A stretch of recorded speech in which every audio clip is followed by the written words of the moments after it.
At the British Grand Prix of 1977, barely noticed by the crowd who were all there to see defending champion James Hunt end his season-long dry spell in emphatic style, a single yellow and black car was rolled out. The Renault RS01 was the first Formula One car with a turbocharged engine, something allowed for within the rules but as yet no engine manufacturer had pursued. Since the mid-60s, the Ford Cosworth DFV, a 3.5-litre V8, had been the standard engine of Formula One, used by almost all the teams. Ferrari built their own, of course, as did BRM for their own team, which was staggering into its last season. Ligier, now in their second season, was supplied by fellow Frenchman Matra, while Bernie Ecclestone's Brabham team were going into the second year of their exclusive contract with Alfa Romeo. All these other manufacturers had gone big, flat 12 for Ferrari and Alfa, and V12 for Matra and BRM, and F1 was in a period of particular innovation as designers sought to find an edge over their competitors without abandoning the combination of power and reliability that the long-serving Ford DFV represented. The previous year, the front-running Tyrrell team had introduced the six-wheeled P34 in an attempt to fit the front wheels behind the permitted height of the front wing without sacrificing grip, while Colin Chapman at Lotus had produced the Type 78 for the 1977 season, with a shaped underside that channeled airflow to suck the car onto the track. By the time the teams arrived at Silverstone, the new Lotus had already won 4 of the 9 races, 3 in the hands of Mario Andretti and 1 for Gunnar Nilsson. The Renault RS01 was different. For one thing, major manufacturers of consumer cars had never really dabbled all that much in Formula One. Fiat had owned a controlling stake in Ferrari since 1969 and weren't averse to a bit of meddling, but at the end of the day it was still an independent racing team called Ferrari. Ford had put up the initial capital for Mike Costin and Keith Duckworth, Cosworth, in Northampton to design the V8 everyone was using, arguably the best investment they ever made. The Ford name had been solidly on the grid for a decade without anyone in Detroit getting their hands oily. Renault in 1976 were best known as the purveyors of fairly cheap, economical to run, if not terribly reliable cars with unimaginative names, such as the Renault 4, the Renault 5, and 1976's new model, the Renault 14. They had had some success in rallying, but under the name of their subsidiary Alpine. So when it was announced that they were entering Formula One under their own name, with a 1.5-litre turbo engine designed by François Castin and Bernard Dudot, that the chassis had been co-designed by their sole driver Jean-Pierre Jabouille, whose F1 record so far was 2 DNQs for different teams in 1974 and 12th place in a third Tyrrell in 1975, not everyone took them entirely seriously. Turbo engines weren't completely unknown, of course. They were used in IndyCar and Can-Am racing for a start, but as far as F1 received wisdom went, they were unreliable, used too much fuel, and the turbocharging equipment was bulky, heavy, and used too much electrical power. In fact, the other constructors were initially unwilling to allow the RS01 to compete at all, until the head of what was then called the F1CA, Bernie Ecclestone, talked them round, reasoning that it would strengthen the sport's international audience if they encouraged more non-British entries. And so Jabouille took to the track, qualified 21st, came into the pits after 11 laps for 10 minutes of repairs, and then went back out before pulling off with a turbo failure after completing 16 laps, at which point the leader John Watson's Brabham was on lap 32. Not an auspicious start for Renault, certainly not as much as one of the other debutants of the weekend, a young Canadian driver by the name of Gilles Villeneuve, who'd been given a third McLaren on the recommendation of James Hunt. He'd turned a few heads by qualifying 9th, 2 places ahead of Hunt's regular teammate Jochen Mass, and could well have scored points if he hadn't had a faulty oil gauge. So, the 1977 British Grand Prix featured 2 debuts that, in all probability, very few saw the significance of at the time. The Renault team took the next 2 races off and returned at Zandvoort. Jabouille qualified an impressive 10th, and was running 6th when a suspension arm broke on lap 39. An engine failure in Italy, where Niki Lauda announced he was leaving Ferrari. Then across the pond to Watkins Glen, where the Austrian sealed his title. Jabouille's alternator went after 30 laps, so still no finish. On to the crumbling Mossport circuit in Canada, where Ferrari had given a third car to that promising local driver Villeneuve, and Renault and Jabouille might as well not have bothered. Turbo failures stopped them recording a time on Friday, and then it poured down on Saturday, so they failed to qualify, and decided not to make the expensive trip out to Japan for the meaningless last race. 4 DNFs and a DNQ wasn't a great return on investment for the sports division, but they were convinced that the principle was sound, backed up by their excellent performance in the Netherlands, and so they were back in 1978, missing the first 2 races in Buenos Aires and Interlagos in January, but making a splash in South Africa in March, where Jabouille qualified 6th in an updated RS01, and then retired with an engine failure on lap 38. The 1978 season, dominated by Mario Andretti's Lotus, was a character-building one for Renault, whose head office had decided to put more effort into Le Mans this year. A first finish came at Monaco, 10th of 11 finishers and 4 laps down.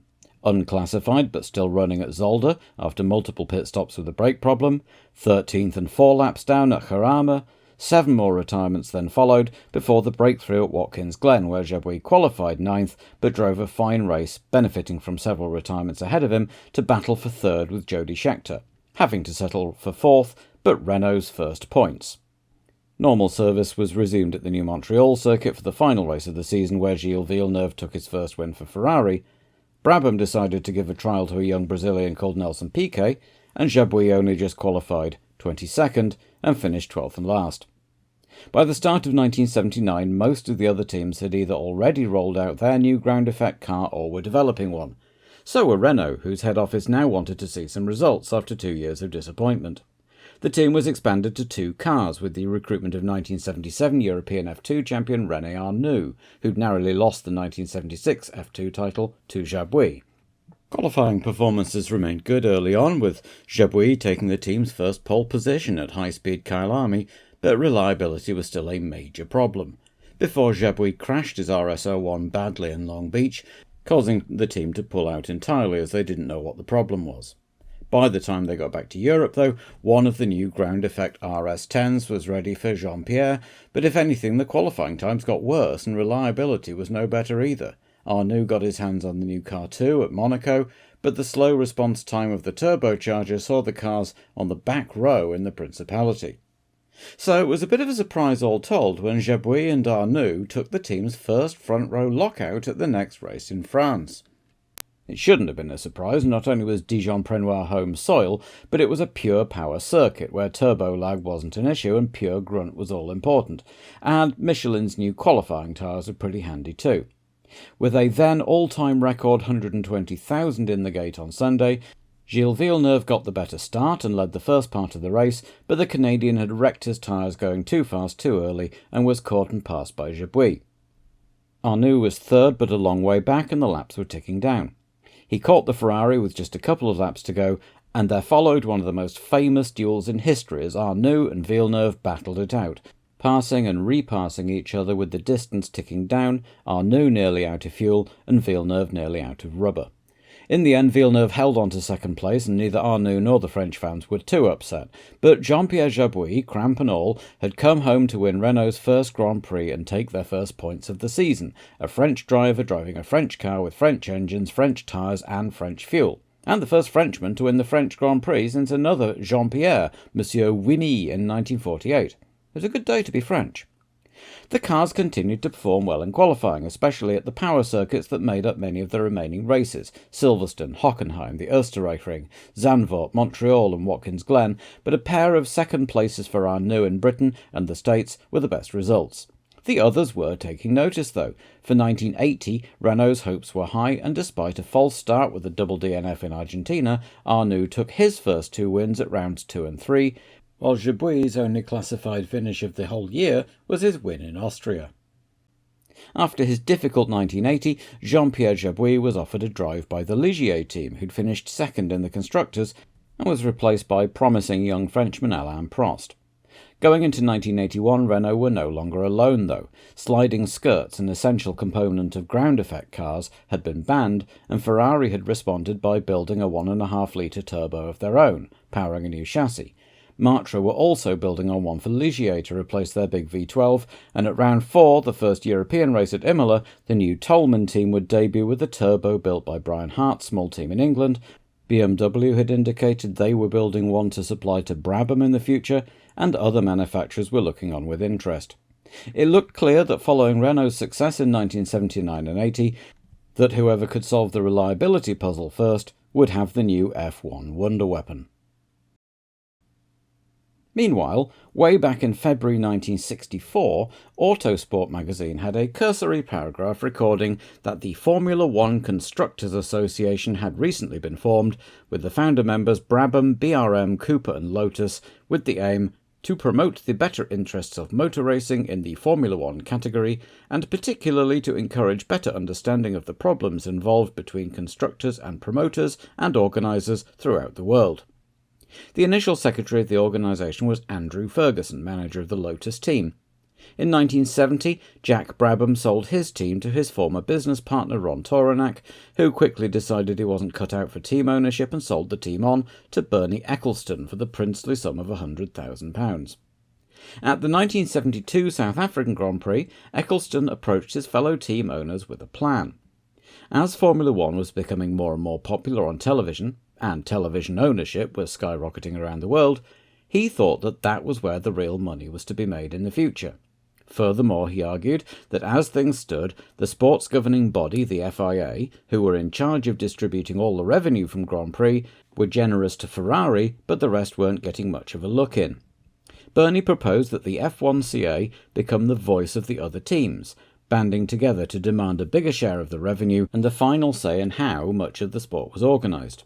He'd already been responsible, largely on his own initiative, for negotiating with the military junta in Buenos Aires to get the Argentine Grand Prix back on the calendar, and had as his right-hand man the March team founder and trained lawyer Max Mosley.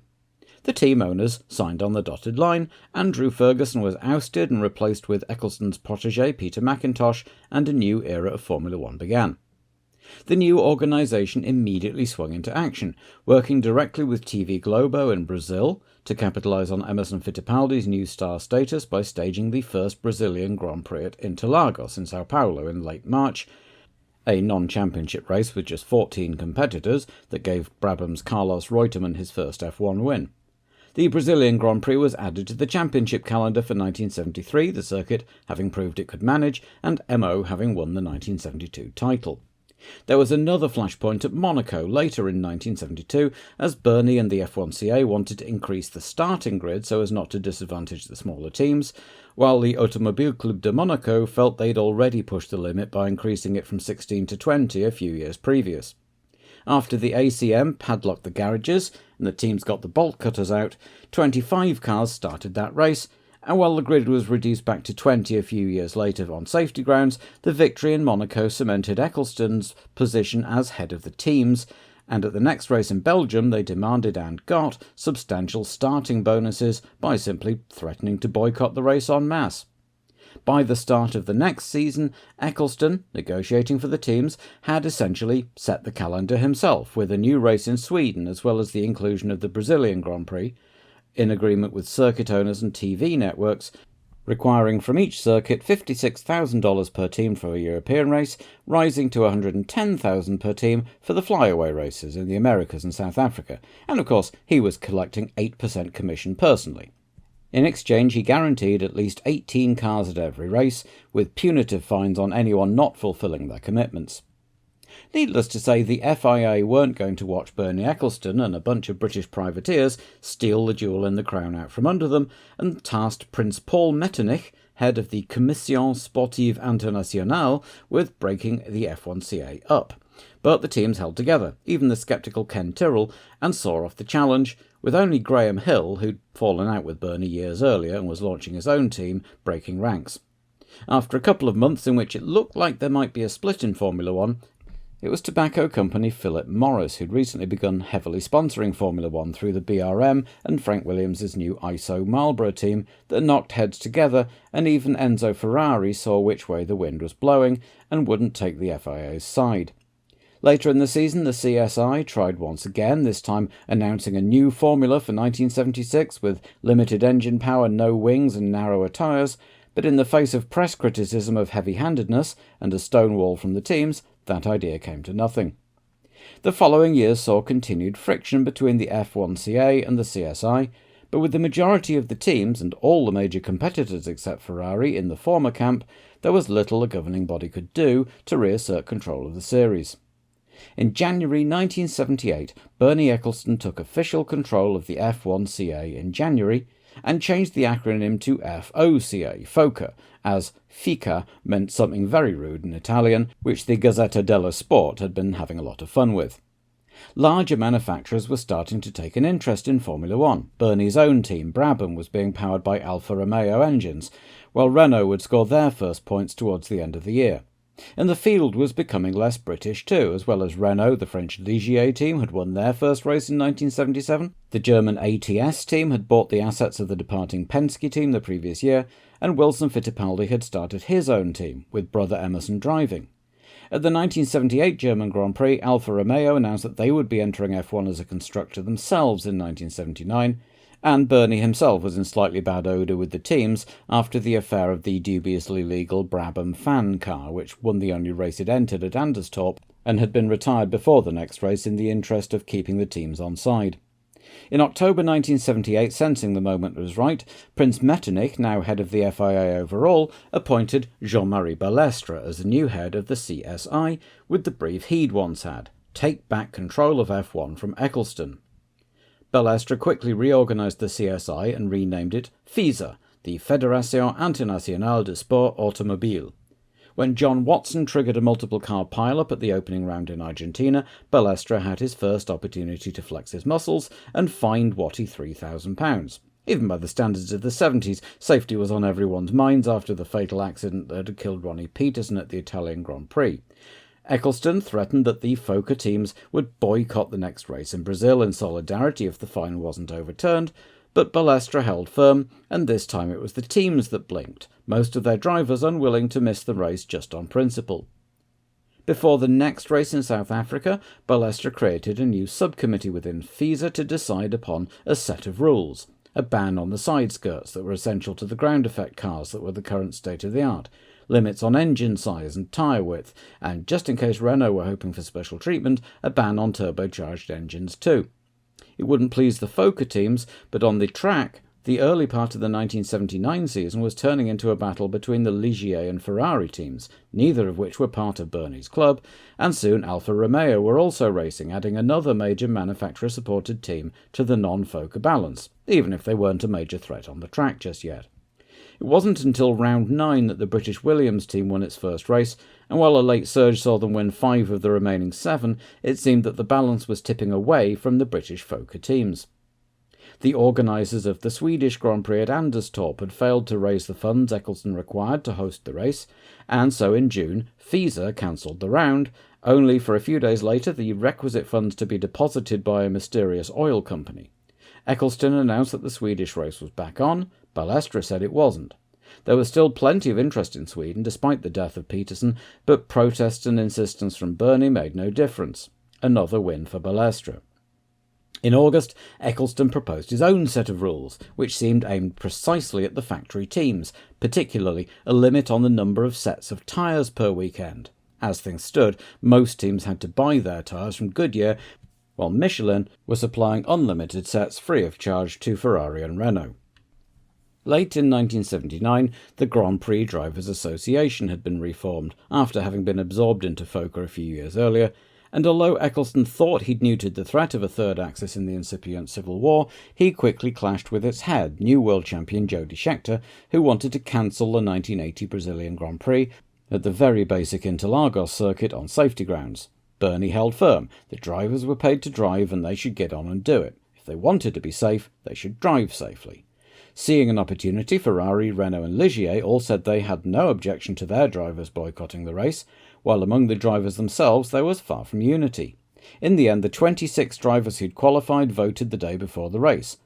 13 voted to boycott and 13 against. The race would go ahead, with a few minor safety improvements made as a sop to the drivers. But Scheckter wasn't done. He and Jean-Pierre Jabouille drew up a list of demands to present to FISA, most urgently demanding a ban on sliding skirts and thus ground effects, which they felt was making cornering speeds too high and the sport too dangerous. During the long gap between Brazilian Grand Prix in January and the next round in South Africa in March, FISA held its World Council and declared that skirts would be banned for 1981, but said nothing of turbocharged engines. It was a declaration of war. The major teams who had or hoped soon to have turbo engines, Ferrari, Renault, Ligier and Alfa Romeo, all lined up with FISA, while Bernie tasked Brabham's own chief engineer Gordon Murray and Patrick Head of Williams with coming up with counter-proposals. And Scheckter and Jabouille ended up looking like shills for their employers, Ferrari and Renault, and thus for FISA, for suggesting the skirt ban in the first place. So when the GPDA tried to get another boycott going at Kyalami, Alan Jones resigned from the organisation in protest, which promptly collapsed. At Zolder, round 5, a new rule came into effect requiring all drivers to attend a pre-race safety briefing led by Balestra himself, who had the previous day held a public press conference reconfirming that the skirt ban was staying. So, most of the FOCA teams told their drivers to boycott the briefing, arguing that the requirement to attend wasn't in the official rulebook yet. FISA fined all the drivers who missed the briefing $2,000, which FOCA announced it would cover. The same thing in Monaco, where even Guy Ligier sided with Eccleston. So as the teams arrived in Jarama for the Spanish Grand Prix, FISA announced that it had now suspended the licences of all 15 of the walkouts. FOCA threatened to withdraw en masse from the race. King Juan Carlos of Spain, outraged that politics was threatening his country's Grand Prix, ordered that the race instead be held under the auspices of the other Spanish motor club, the Real Automóvil Club de España, which wasn't FISA affiliated. And if it wasn't FISA affiliated, the drivers didn't need FISA licenses to compete, did they? And so Ferrari, Alfa Romeo and Renault all promptly withdrew, saying they didn't want to risk penalties for running in an unsanctioned event. The remaining 22 drivers set off, with Alan Jones winning for Williams, ahead of Jochen Massa's Arrows and Elio De Angelis' Lotus, with only 6 finishers. But the day after the race it was unsurprisingly announced that points would not be awarded and the race would be considered a non-championship event retrospectively. A reciprocal FOCA boycott of the next race, Balestra's home race in France, was called off at the behest of the major sponsors and advertisers, who were getting heartily sick of the whole thing by this point, and Bernie and Jean-Marie agreed to get round a table and talk. The post-France truce continued for most of the rest of the season, but neither man would budge, and people began talking about a breakaway series. In truth, Balestra knew the World Championship would be pretty hollow if it was contested by just 3 or 4 teams, but equally Bernie knew that a breakaway series would lack legitimacy, that not everyone would want to leave the official series, and that the resulting split could just end F1 entirely. By the end of the summer, though, Bernie was talking to others. Cosworth were willing to come in with him if he went, as were most of the FOCA teams, but not Colin Chapman of Lotus, nor would Enzo Ferrari be swayed by Eccleston's appeals. Bernie had hoped to make an announcement at Monza, but with Chapman, Ferrari and a slew of major sponsors saying no, he was stuck, and it was back to arguing about technical matters, as FOCA's counter-proposals for reducing cornering speeds without banning skirts were proposed and duly rejected. The power balance on track seemed to be swinging back in FOCA's favour meanwhile, as Alan Jones and Carlos Reutemann in the Williamses and Nelson Piquet in the Brabham benefited from the continuing unreliability of the Renault turbos, and Ferrari having designed an absolute dog of a car, to contest the 1980 championship among themselves, with Lafitte and Pironi driving for the still-on-the-fence Ligier 4th and 5th. As the season wrapped up with Jones crowned the first Williams world champion, the political manoeuvring recommenced. The deadline for registering teams for the 1981 season was set as the 15th of November. FOCA launched a claim in the British court against FISA, claiming abuse of power in decreeing the new regulations, i.e. the skirt ban, without due consultation, but the judges declined to touch this particular issue with the barge pole and said that as FISA was headquartered in Paris, it was nothing to do with them. And so, on the 31st of October 1980, Bernie Eccleston announced the creation of the World Federation of Motorsport, WFMS, which would crown a World Professional Drivers' Champion at the conclusion of an 18-race season. Arrows, ATS, Brabham, Fittipaldi, Ligier, Lotus, McLaren, Tyrrell and Williams, along with March's re-entry to F1, all announced their support and said they no longer recognised the authority of the FIA or FISA. Publicly, Balestra was pugnacious, decrying the WFMS as a pirate series with no credibility, but privately he was very worried. If the FIA tried to continue without those teams, there would be just 4 teams in the official races: the Renaults, Ferraris and Alfas, plus the little Italian Ozella team, and circuit owners, TV stations and sponsors wouldn't put up with that for long when there were 18 to 20 cars on offer from the Pirates. A small new British constructor, Tolman, were aiming to enter F1 in 1981, and while normally they would be a natural fit for FOCA, they were entering with a new turbo engine, and Balestre was able to persuade them to his side of the table. Guy Ligier too wavered. The French government had increased its stake and influence in the team through Peugeot's subsidiary Talbot, and despite his instincts being to side with the rebels, the Vichy-based team also rejoined the ranks of the loyalists. Max Mosley tried again through the London courts, and this time got a ruling that FISA could not interfere with contracts signed between FOCA and the organisers of races. Most of the 18 races on Bernie's calendar were still very much theoretical, but the South African Grand Prix was scheduled for the 7th of February, which was coming up very quickly. In the meantime, Marlboro Europe, who'd got a foot in both camps as sponsors of the McLaren and Alfa Romeo teams, managed to get Bernie and Jean-Marie talking again, and they agreed in principle to a division of power. FISA would retain control of sporting matters and FOCA of commercial matters. Which meant, of course, that the sliding skirt ban, a sporting matter, would stay. That was the 20th of January, and FISA had in the meantime decided to tweak their calendar to ensure a solid 4-month off-season to allow teams to prepare for the new regulations, a sporting matter, and had got agreement from the Buenos Aires circuit to move to March from its usual January date. Balestre also said the South African Grand Prix, just 18 days away at this point, would have to move to 11th of April. Bernie disagreed, saying FOCA had a contract with the Kyalami circuit for a race on the 7th of February, a commercial matter, and fully intended to hold them to it. FISA said they could go ahead and race if they wanted, call it a Formula Libre event, so it was still broadly under FIA sanction, but it wouldn't be included in the championship. Faced with the choice of being sued for breach of contract by moving, or stripped of championship status by not moving, the organisers chose the cheaper option. And so, the 1981 South African Grand Prix would become a test case. The first race of the World Federation of Motorsport in all but name. 11 teams entered 19 cars between them, including a reluctant Colin Chapman, with Ken Tyrrell entering a single car for local South African driver Desiree Wilson, one of a select group of women to have entered a Grand Prix weekend and, indeed to this day, the last to qualify for one. The cars still had their sliding skirts, of course, and there was polite interest from the motoring press to see how this would all play out, if not the enthusiasm that Bernie might have hoped for. It rained most of the weekend in South Africa, with Reutemann having a nasty off in qualifying and ending up with catch fencing wrapped around his neck, saved from strangulation only by prompt intervention from the marshals. It wasn't a great omen, but he still qualified second behind Nelson Piquet, with Jones third and Rosberg, a known wet weather specialist, fourth in the Fittipaldi. De Angelis was fifth in the Lotus, with his teammate Mansell eighth, and between them Patrese Arrows and Ricardo Zanino in the second Brabham, returning to the cockpit for this race as regular driver Hector Rebaque had a dose of hepatitis. The start was a distinctly straggly affair, as De Cesaris stalled his McLaren as he was getting into position, and everyone else just sort of started from where they'd landed. Piquet took an immediate lead with De Angelis behind, followed by Jan Lammers in the ATS, though only until he chucked it off trying to get past the Lotus. Elio was holding everyone else up behind him, and Piquet developed an enormous lead.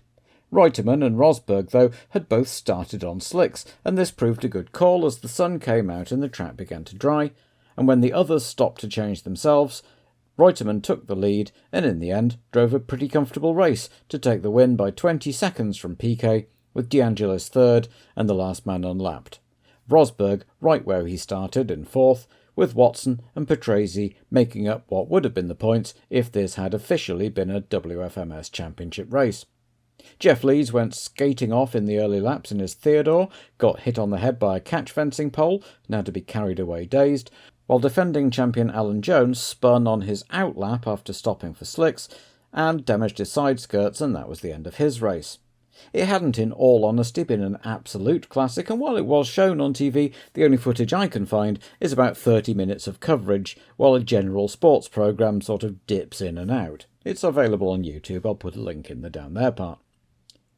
In truth, though, the race was more about seeing who would blink first, rather than realistically the start of a brand new breakaway series. The WFMS simply lacked the funds to back a second race, never mind another 17, but it achieved its desired effect in proving to FISA that they were serious. At Eccleston's initiative, Max Mosley had his court ruling cancelled, and back to the negotiating table they all went, with a month until the planned first race of the FIA 1981 season at Long Beach. On the 11th of March, 4 days before the race, an agreement was signed in Maranello, formalising the separation of powers agreed back in January. It was variously called the Maranello Agreement and the Concorde Agreement, and the latter was the name that ended up sticking. The sliding skirt ban was confirmed, and FOCA endorsed FISA's other initiative, which had been a bit forgotten in all the talk about skirts. From 1981, the old World Championship of Drivers and International Cup for F1 Constructors would be combined into a single World Championship with drivers and constructors' trophies, and teams would be required to build their own cars, no more customer chassis, and commit to the full season, or at least make a solid effort, no more one-off races by local entries. Which is why this season begins when it does, in 1981.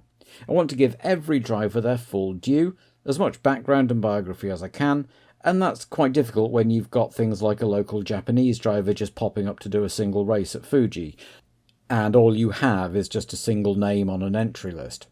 From 1981 until I get bored or someone stops me, this channel will give everyone, however great or non-existent their F1 glory, equal billing, and present their careers unfolding as viewers at the time would have seen them, never knowing who is going to burn bright and who is going to fade away. The so-called FISA-FOCA war seemed to have come to an end, or at least a truce, as the F1 designers got down to doing what they did best, figuring out how to bend the rules so they all went faster anyway.